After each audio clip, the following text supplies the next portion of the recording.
விபத்தில் கவிழ்ந்து கிடந்த லாரியிலிருந்து சமையல் எண்ணெய் அள்ளுவதில் பொதுமக்கள் முண்டியடித்ததால் போலீசார் தடியடி நடத்தி கூட்டத்தை கலைத்தனர்.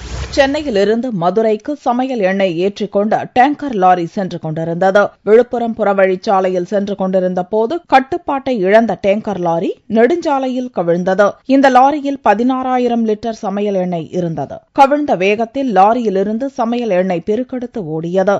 இவற்றை அப்பகுதி வாசிகள் போட்டி போட்டு பிடித்துச் சென்றனர். ஒரு கட்டத்தில் பொதுமக்கள் கூட்டம் முண்டியடித்து தள்ளுமுள்ளுவில் ஈடுபட்டது. கட்டுக்கடங்காத கூட்டம் கூடவே அங்கு வந்த போலீசார் பொதுமக்களை தடியடி நடத்தி கலைத்தனர்.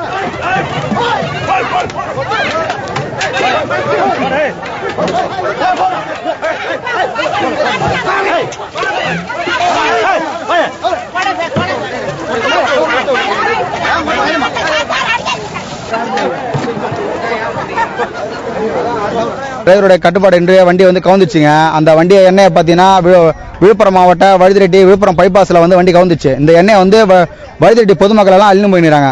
டிரைவர் அடிப்பட்டு டிரைவரை பெரிய ஹாஸ்பிட்டல் சேர்த்துக்கிறாங்க. போலீஸ்காரன் பார்த்தீங்கன்னா வண்டி எல்லாம் மீட்கிறாங்க. இதையடுத்து மீட்பு பணிகள் துவங்கி 1 மணி நேரத்தில் டேங்கர் லாரி மீட்கப்பட்டது. இதனால் அப்பகுதியில் போக்குவரத்து நெரிசல் ஏற்பட்டது.